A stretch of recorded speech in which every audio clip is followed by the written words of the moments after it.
up 8-10 miles per hour by themselves, nose to tail. And I don't want to hammer about wrecks all the time. I know we talk about it all the time when we come here. It's great racing as well. But on the driver's mind is staying out of trouble, not wrecking. We may see some single-file freight train parade-style racing for a while, but not for long. You have to do that, Mike. Yep. Your heart, you heard him talk about a heart monitor in the car. Your heart won't take 188 laps of intense racing around here like it gets. You got to take a little break somewhere along the way. Well, folks, watch and enjoy these first 187 laps, but remember, 16 Talladega races, including 5 of the last 9, were decided by a pass on the last lap. What you don't want to have happen is to be standing by the water cooler in the morning and somebody, did you see what happened at Talladega? All right, fellas, here we go. This racetrack. Throw in throw here this afternoon. Big W, she's the biggest, she's the baddest, she's the boldest, she is the fastest. Reach up there, pull those belts tight. One more time. Thank you there, crew chief. Appreciate it very much. I'm sitting already. I'm the jacket up for this thing. I'm ready to go. Hold this field down as they come down here to get the green. Waiting on the flagman. Green flag in the air. Boogity, boogity, boogity. Let's go racing. Talladega style, boys.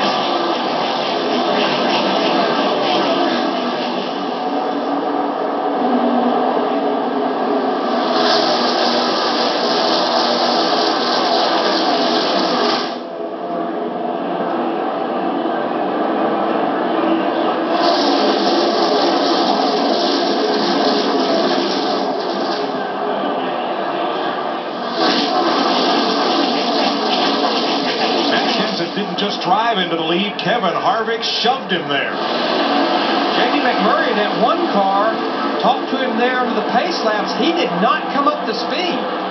Don't get too concerned just yet. Might be falling to the rear on purpose.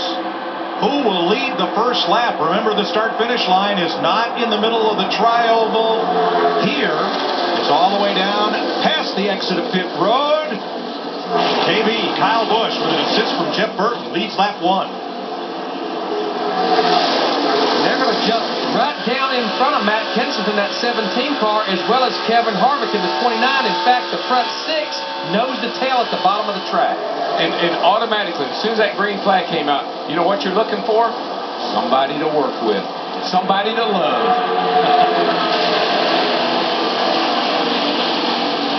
We believe that both the Earnhardt Ganassi cars, Jamie McMurray and Juan Pablo Montoya, dropped towards the back on the initial start.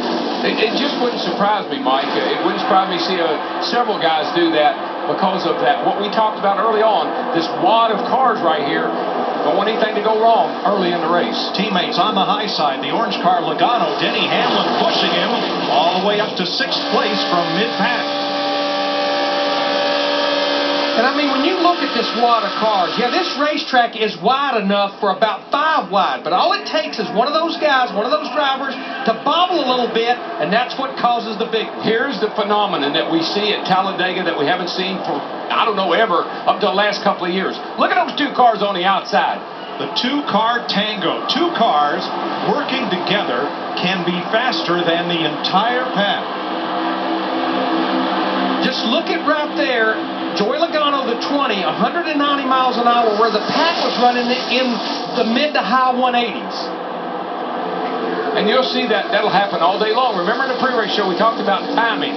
You want to figure out when to get that 2-car thing going more for the end of the race. You're working on it from the beginning. Here they come from out of the middle. Kenseth with Harvick, and now Kenseth alone can't get all the way to the lead because of Logano and Hamlin. 33 cars in this lead pack.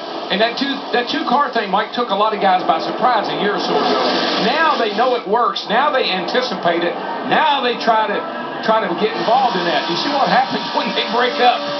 Yeah, Denny Hamlin backed all the way into Dale Jr. just because the 2 outside and inside lines converge, close up on them. The middle lane, nowhere to go. You get caught in the sucker hole, that middle hole there where you see Logano in the 20 car. You can make a little progress there, but boy, it's treacherous. Now, these 2 cars coming for the start-finish line now, Matt Kenseth in the 17, Harvick in the 29, they've been locked together since the drop of the green flag. 5 cars out of the middle, trying to break away. with one on the bottom. And they just cannot get away from this pack unless they are 2x2. That two-car tango out front, we're going to see a lot of that today. Let's find out and see what's happening with the 1 and the 42 down there in the pits. What do you guys know?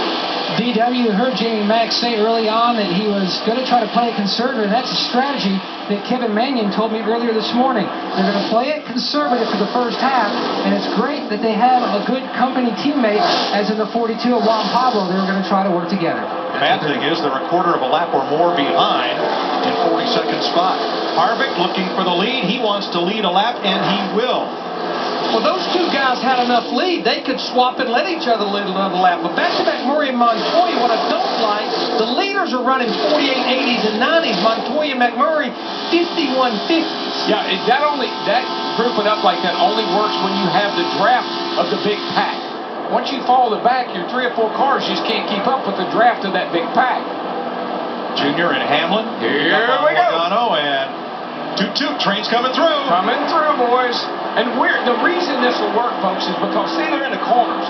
They can, with this car, front and rear bumper lines up so well, you can push a guy all the way around the racetrack, and that's why it works.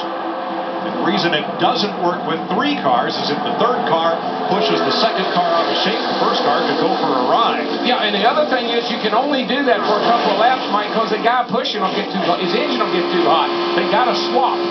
But Hamlin in the 11 pushed the 88 up there before they got to the start-finish line. He ducked out, took the lead from Dale Jr. in the 88. Now, which lane's going to go? Earnhardt's got a firm lock onto Hamlin's bumper. And from the outside, here comes Tony Stewart, and he's got help. See, even this early in the race, you're already saying, I'm sure Dale Jr. is saying to Hamlin, oh, so that's the way you're going to play the game. Make a note of that. Yes. They write that down. Yeah, that's the 19 car of Elliott Sadler that's pushing Tony Stewart in the 14 on the high side. Elliott Sadler went from 27th to 5th in 1 lap. It's all about getting in the right line and making the right move, and you can do that very easily. And I'm going to tell you what, there's a car in the high side, that 34 car of Travis Quapple. He started back in the 34th position. He's up there in the 8th position on the high side. Quapple in yellow and blue, 4th in line on the outside. I wonder if these guys know that there's going to be a yellow flag at 20 laps.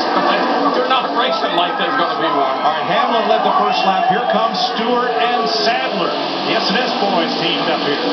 Well, the thing, we talk about lead changes. Unfortunately, the way it's monitored is at the start-finish line only. There's no telling how many lead changes we have around the entire racetrack. And my favorite word for restrictor plate racing, particularly here at Talladega, is co-opetition. That's a Ford pushing a Chevrolet. Why?